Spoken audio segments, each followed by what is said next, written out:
Al-Fatihah.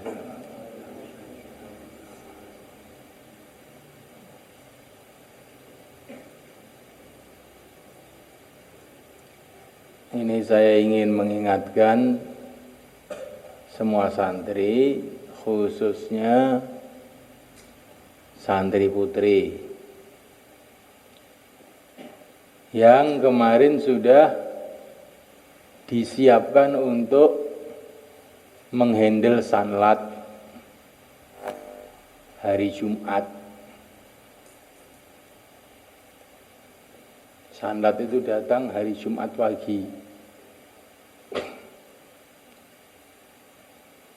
Maka yang menghandle itu yang dari kampung, saya minta besok Kemis zuhur itu sudah di pondok di Masjid Merah. Nanti akan ada bayan hidayah bagaimana cara menghandle santri-santri SMA itu.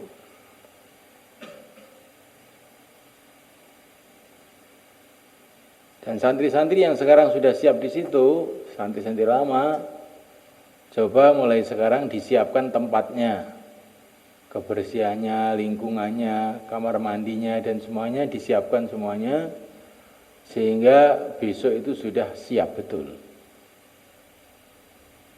Ini kesempatan kita ini usaha agama atas anak-anak pelajar ini. Kamu harus tahu kerusakan-kerusakan yang terjadi sekarang ini di mana-mana, di pemerintahan, di masyarakat, di mana-mana, itu sebab utamanya adalah keteledoran kita 40 tahun yang lalu. 40 tahun yang lalu itu anak-anak itu tidak kita bekali agama. Sekarang jadi orang-orang tua, jadi pejabat, jadi presiden, jadi apa-apa tanpa agama. Siapa yang salah? Kita. Kita tidak menyiapkan mereka. Akhirnya mereka jadi tokoh-tokoh masyarakat, jadi orang-orang tua, jadi pimpinan-pimpinan tanpa kenal agama. Akhirnya merusak di mana-mana di seluruh dunia. Dan ini bukan terjadi hanya di Indonesia saja, tapi di seluruh dunia. Trader kita memikirkan anak-anak muda itu. Maka ini satu kesempatan yang Allah berikan kepada kita. Ramadan ini nanti akan banyak anak-anak SMA, SLTA yang akan program 3 hari, sehari. Yang laki-laki sehari di markas, nanti 2 hari keluar. Yang perempuan 3 hari full di pesantren.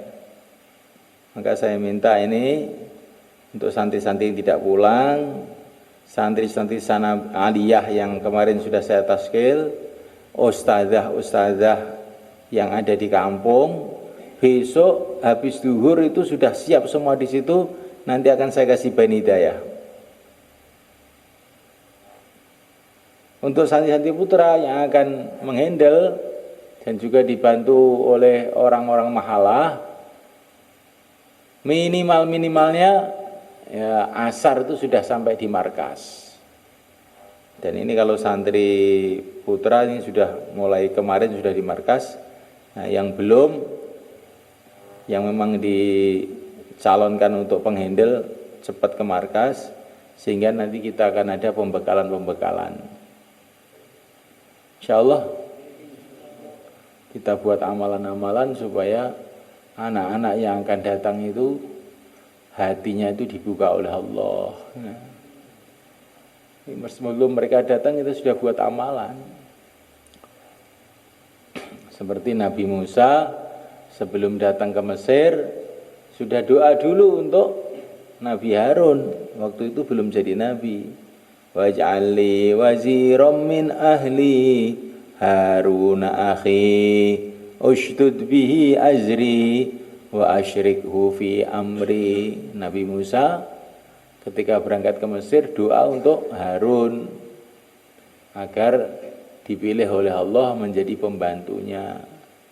Maka sampai di Mesir Nabi Harun itu sudah siap Allah kirim malaikat Jibril memberitahu kepada Harun, waktu itu belum jadi nabi, sekarang kamu diangkat jadi nabi, jadi rasul untuk membantu Musa alaihissalatu wassalam. Jadi orang usaha agama itu begitu itu. Yang tidak menghandle, yang ditugaskan di sini ikut doa.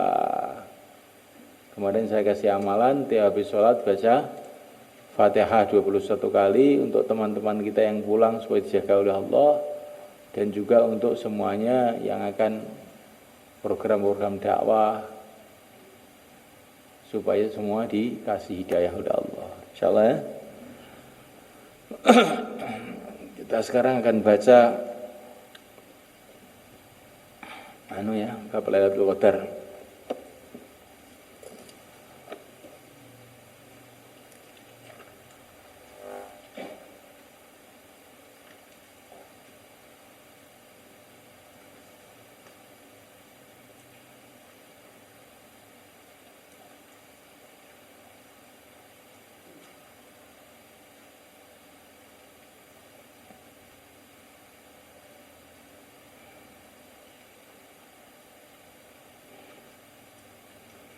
Thawabu man qoma Ramadan imanan wa ihtisaba.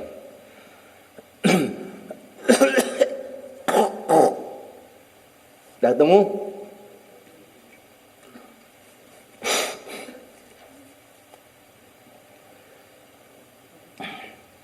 Bismillahirrahmanirrahim. Thawabu man qoma Ramadan. Pahala orang yang sholat malam pada bulan Ramadan iman wa ihtisaba, karena iman dan berharap pahala. An Abi Hurairah radhiyallahu ta'ala anhu qala kana Rasulullah sallallahu alaihi wasallam yuraghibu. Beliau telah memberikan targhib fi qiyami Ramadan, di dalam salat malam bulan Ramadan. Min ghairi ayyamrahum, dengan tanpa memerintahkan kepada mereka, bi azimatin, dengan perintah harus, maksudnya sunnah.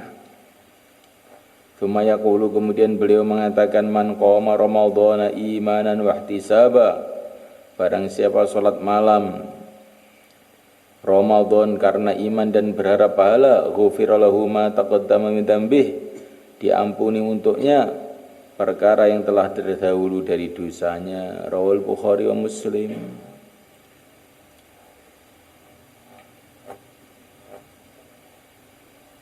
Yang qiyam ini ya yang terbaik. Qiyam itu ya setelah tidur. Tetapi qiyam itu juga bisa maknanya pokoknya sholat malam.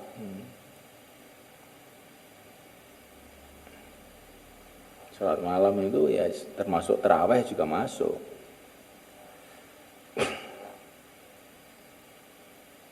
Apalagi akhir Ramadan yang memang disunahkan tidak tidur. Bagaimana qiyam setelah tidur sedangkan tidak disunahkan tidur?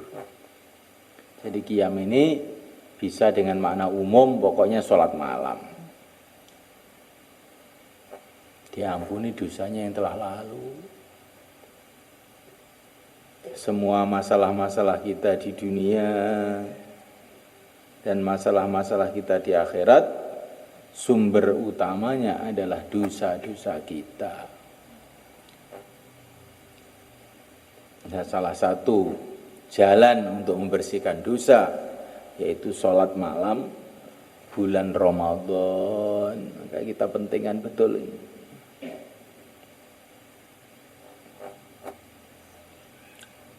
Wa an Abdurrahman bin Auf radhiyallahu ta'ala anhu anna Rasulullah sallallahu alaihi wasallam dzakara Ramadan. Beliau bercerita mengenai bulan Ramadan. Yufaddiluhu, beliau melebihkan bulan Ramadan ala syuhuri, atas seluruh bulan. Faqala, maka beliau mengatakan, man qoma Ramadan, barang siapa salat malam Ramadan imanan wa ihtisaba, karena iman dan berharap pahala, kharaja min dunubihi, maka dia keluar dari dosa-dosanya, kayauma waladatuhu, seperti hari melahirkannya ummuhu, ibunya. Ini seperti bayi baru lahir, bersih dari dosa. Semoga Allah terima salat kita. Allah. Rawahun Nasa'i wa qala hadza khata'. Hadza sanad ini khata'un adalah keliru, wasawab yang benar anahu bahwasanya hadis ini an Abi Hurairah, bukan dari Abdurrahman bin Auf tapi dari Abu Hurairah.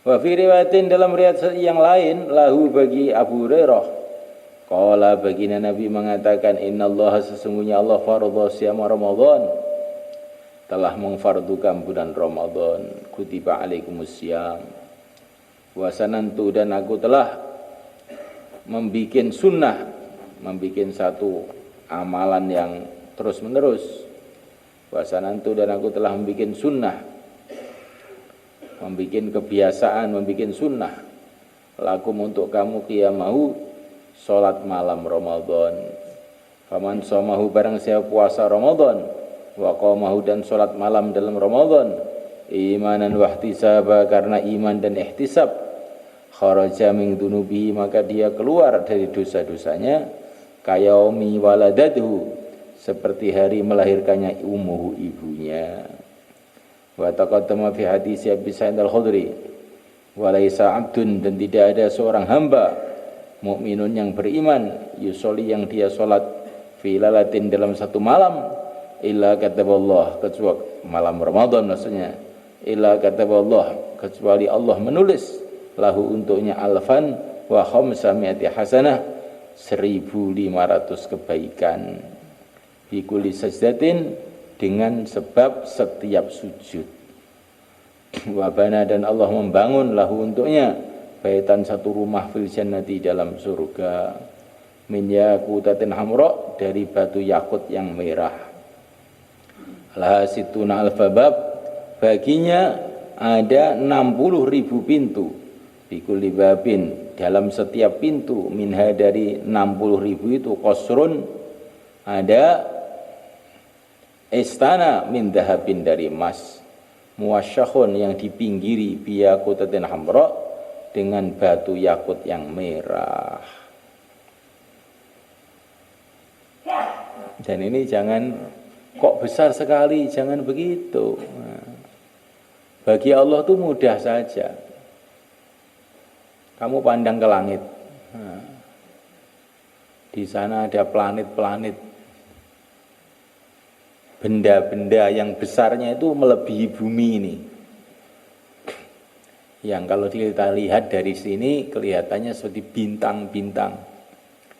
Jumlahnya itu nggak ada yang tahu, nggak ada yang bisa ngitung, memperkirakan pun nggak bisa.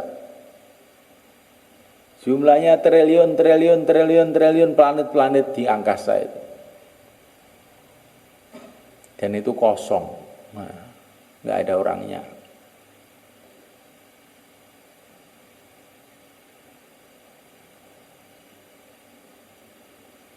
Bukan 60.000, triliun planet. Nggak ada apa-apanya, nggak ada orangnya. Padahal itu dunia, yang dunia itu dikatakan oleh Allah, qul mata'ud dunya qalil, dunia itu kecil dibanding akhirat. Maka kalau dikatakan di akhirat itu sekali sujud dapat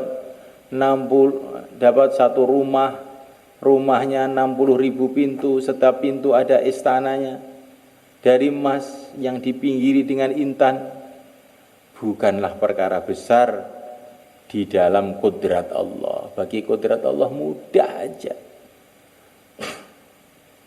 Allahu Akbar, Allah Maha Agung, maka pahalanya juga Maha Agung, siksanya juga Maha Agung. Maka kalau sudah urusan dengan Allah harus kita agungkan. Jangan main-main.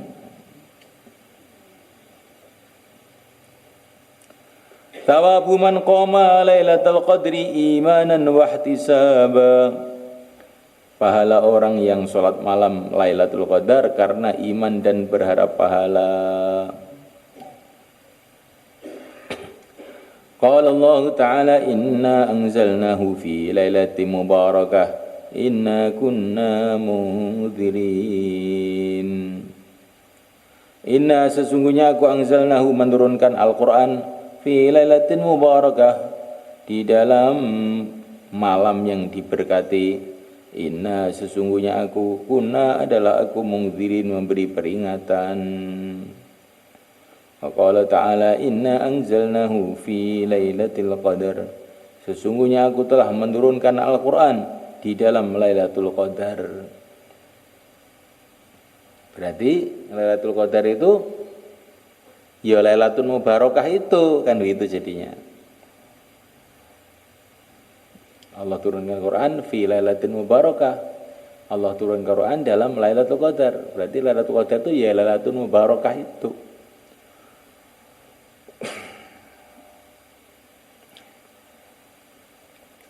Wa ma adraka ma Lailatul Qadar. Padahal kita tahu bahwa Quran itu turun kan sedikit bertahap-tahap. Nah, maksudnya Quran diturunkan dalam Lailatul Qadar itu bagaimana? Kata para ulama itu Al-Quran diturunkan dari Lauhul Mahfuz ke langit dunia itu dalam Lailatul Qadar itu. Ya. Al-Quran itu asalnya ditulis di Lauhul Mahfuz. Kemudian diturunkan ke langit dunia, kemudian diturunkan secara bertahap-tahap selama 23 tahun kepada yang mulia Nabi Agung Muhammad SAW. Jadi Abu Lahab itu belum lahir itu Al-Quran sudah ditulis di Lauhul Mahfuz karena Tabbat yada Abi Lahab wa tab. Celaka Abu Lahab, padahal Abu Lahab belum lahir itu. Nah, di Lauhul Mahfuz sana. Lauhul Mahfuz itu sebelum ada dunia sudah ada Lauhul Mahfuz.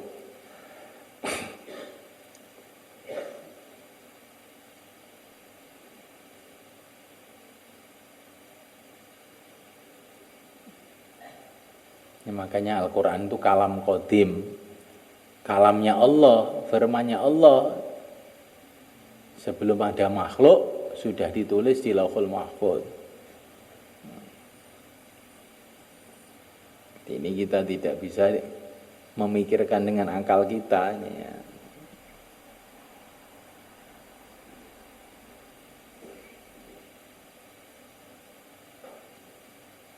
Ya Allah berfirman, ya ayyuhan nasu ubudu rabbakum, hai manusia sembahlah Tuhan kamu. Itu sebelum ada manusia sudah Allah berfirman begitu.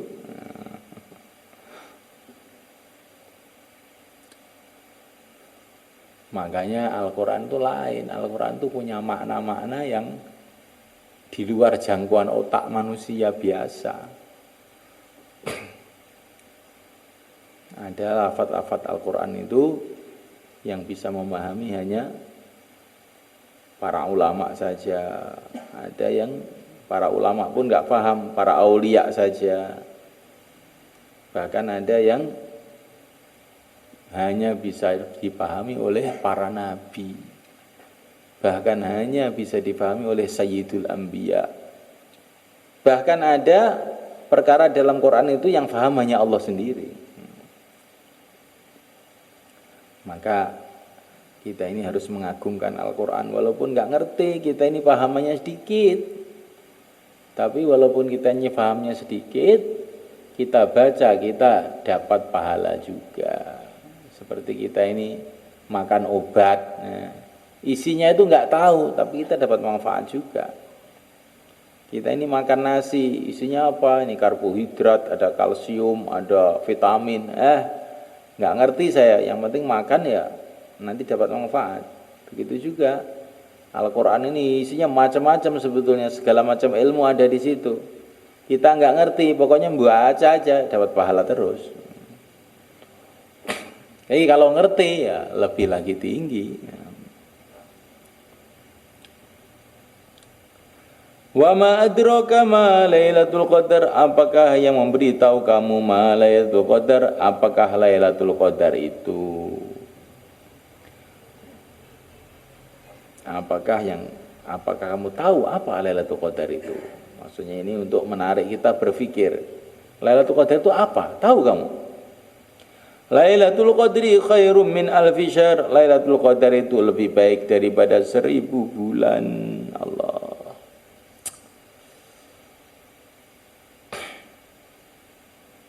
Alangkah beruntungnya orang yang setiap Ramadan dapat Lailatul Qadar. Dan jalannya itu cuma satu saja. Pokoknya sepenuh Ramadan ini kamu jangan malas. Dapat Lailatul Qadar. Minimal-minimalnya 10 hari terakhir ini jangan malas. Kamu dapat Lailatul Qadar. Di Lailatul Qadar itu jangan kamu pahami itu mesti kamu harus mimpi ini, mimpi itu, tahu yang ghaib ini, tahu yang ghaib itu. Bukan. Pokoknya kamu ibadah 10 hari ini, kamu nanti dapat Lailatul Qadar. Nah, ada orang-orang yang oleh Allah dibuka pas Lailatul Qadar itu para malaikat pada datang. Pas Lailatul Qadar itu air laut jadi tawar. Pas Lailatul Qadar itu pohon-pohon pada sujud kepada Allah. Itu tidak penting banget, tidak penting banget. Yang penting itu kamu ibadah pada waktu Lailatul Qadar, dan Lailatul Qadar itu waktunya 10 hari terakhir. Sudah itu aja. Saya kok belum mimpi? Enggak perlu mimpi. Jadi kalau ada orang mimpi ya memang itu hobinya mimpi, tapi bukan mesti harus mimpi. Kita ini tahu itu bukan dengan mimpi. Tahu dengan mimpi itu hanya kabar gembira saja. Tahu dari hadis, dari Quran itulah yang pasti. Nah, kalau dari mimpi itu ya ada nilainya, tapi tidak bisa dibandingkan dengan tahu melalui Quran, tahu melalui hadis, tahu melalui ilmu. Tapi mimpi itu tidak salah, mimpi itu tidak disengaja.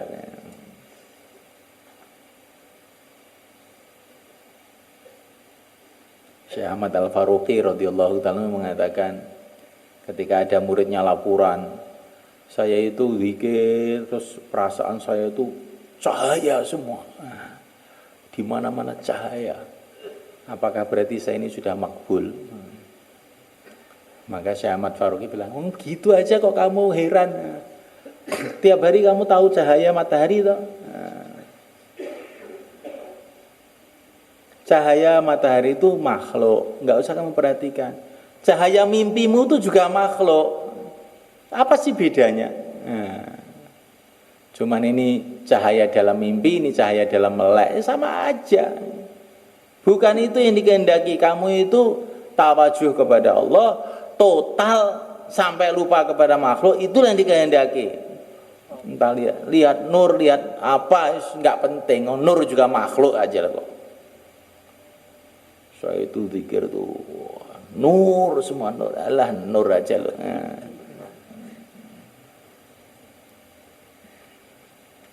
Jadi jangan tertipu dengan pengalaman-pengalamannya anak kecil dalam zikir. Tahu nur perasaannya sudah makbul jadi wali.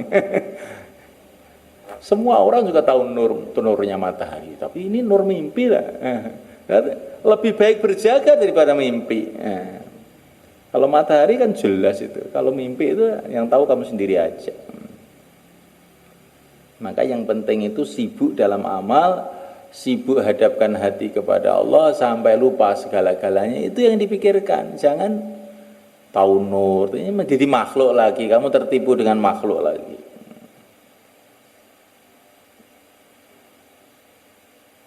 Paham teman? Ini kadang-kadang orang-orang yang belajar zikir, belajar itu suka itu yang dipikir itu mimpi apa. Kok mimpi apa? Lah kamu itu amal apa itu yang akan yang penting itu kamu itu amal apa, bukan mimpi apa. Walaupun mimpi itu juga ada nilainya kadang-kadang. Kadang-kadang juga tidak ada nilainya karena kamu saking mendamba-dambakan ingin mimpi akhirnya jadi mimpi. Maka mimpi kamu itu sebetulnya dari pikiran kamu sendiri ngelamun, nggak ada nilainya. Yang penting sibuk dalam amal aja, nggak usah mikir itu udah. Insyaallah. Wa an Abi Hurairah radhiyallahu ta'ala anhu qala Rasulullah sallallahu alaihi wa ala alihi wasallam Man qama lailatul qadri imanan wa ihtisaban ghufira lahu ma taqaddama min dzambih. Barang siapa yang salat malam Lailatul Qadar karena iman dan berharap pahala, ghufira lahu ma taqaddama min dzambih, diampuni untuknya perkara yang telah terdahulu dari dosanya. Rawal Bukhari wa Muslim an-Nasa'i wa qala. Zada menambahkan Qutaibah bin Sa'id fi dalam hadis itu wa ma ta'akhkhara, dan dosa yang akhir juga, dosa yang belum dikerjakan. Nah ini keistimewaannya ini. Jadi kalau sholat Lailatul Qadar itu dosanya yang lalu, dosanya yang akan datang sudah diampuni. Bagaimana dosa yang akan datang diampuni? Nah itulah, berarti dia ini sudah menjadi orang yang ditulis Allah beruntung, sehingga walaupun dia berbuat dosa pun diampuni, yang akan datang diampuni. Maka kata para ulama, orang itu kadang-kadang karena amalannya yang begitu tinggi, termasuk Lailatul Qadar itu, sehingga dosanya yang akan datang pun sudah diampuni. Jadi amalan itu bukan menghapus dosa yang lalu, dosa yang akan datang pun bisa terhapus dengan amalan. Semoga termasuk kita. Dan makna dosa yang akan datang diampuni itu apa? Di antara maknanya dia akan mati dalam Islam. Karena kalau dia mati dalam kafir nggak akan diampuni kan? Kalau ada jaminan dia diampuni berarti dia matinya dalam Islam. Maka penting sekali Lailatul Qadar itu. Sampai Nabi tidak tidur sama sekali Lailatul Qadar. Iktikaf 24 jam. Karena saking pentingnya perkara ini. Rasulullah SAW dosanya yang lalu yang akan datang sudah diampuni. Liyaghfira lakallahu ma taqaddama min dzambika wa ma ta'akhkhara wa yutimma ni'matah. Padahal Rasulullah itu tidak punya dosa. Tapi sudah diampuni. Maksudnya diampuni, enggak punya dosa kalau diampuni. Maksudnya itu seandainya punya dosa pun diampuni. Di saking mulianya Rasulullah di sisi Allah. Nah, Rasulullah itu walaupun nggak punya dosa sama sekali, tapi beliau ini selalu menangis, takut. Maka oleh Allah dikasih kabar gembira, kalaupun kamu punya dosa, yang lalu yang akan datang sudah saya ampuni semua. Lah umatnya dapat bagian ampunan dosa yang akan datang yang telah lalu. Di antaranya dengan menjaga Lailatul Qadar. Ini warisan barokahnya Rasulullah. Kita dikasih kesempatan Lailatul Qadar, dosa yang lalu yang akan datang diampuni. Maka kalau kita ini kok nggak memperhatikan ini 10 hari terakhir ini, betul-betul Masya Allah ruginya itu sudah nggak karu-karuan. Nah, kita jaga betul ya. Yang menghandle sanlat, yang menghandle, niatkan itu bagian amalan dari Lailatul Qadar, dakwah. Yang tidak, iktikaf 24 jam. Kecuali ada tugas-tugas. Maulaya salli wa sallim daiman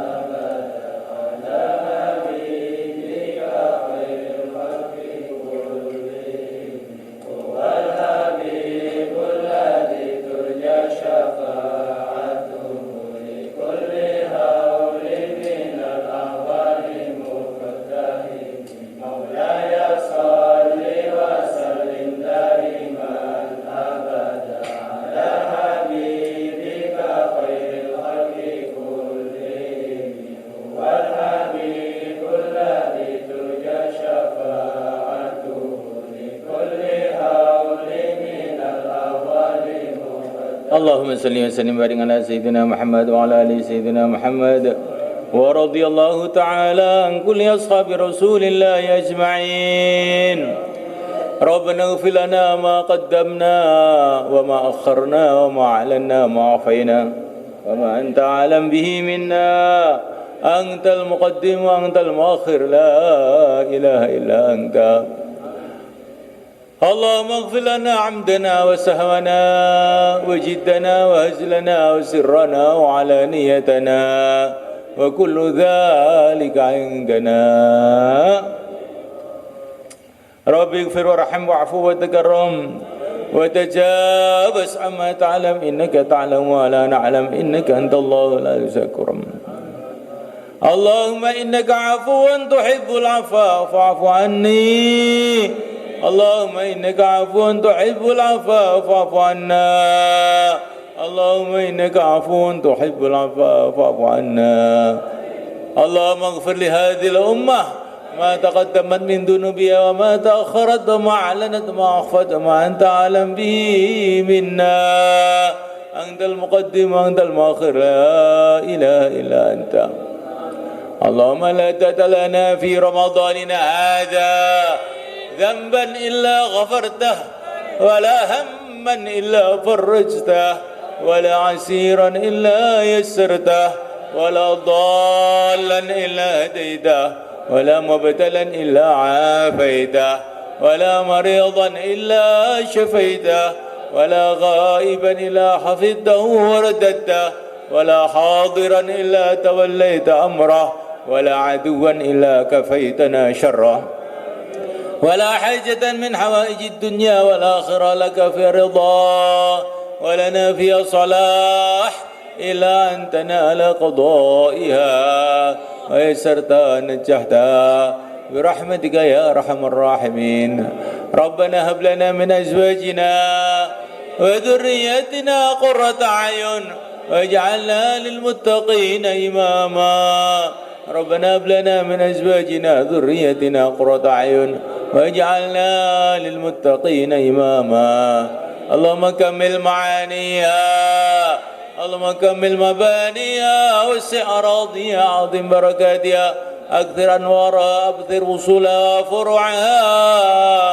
أكثر عددها وعددها أكثر بركاتها وأنوارها أبقها إلى يوم الدين مجمعا للعلماء للأتقياء للمخلصين المقبولين لإحياء الدين في أنحاء العالم اللهم يا جامع الناس يوم لا ريب فيه اجمع إلينا خيار هذه الأمة اجمع إلينا صالح عبادك اجمع إلينا هذه الأمة نتآلف نتعاون في إحياء دينك في أنحاء العالم إنك على كل شيء قدير وبالإجابة جدير اللهم نسألك إيمانا كاملا ويقينا صادقا وعلما نافعا وخلقا مستقيما وذرية طيبة ورزقا حلالا واسعا مباركا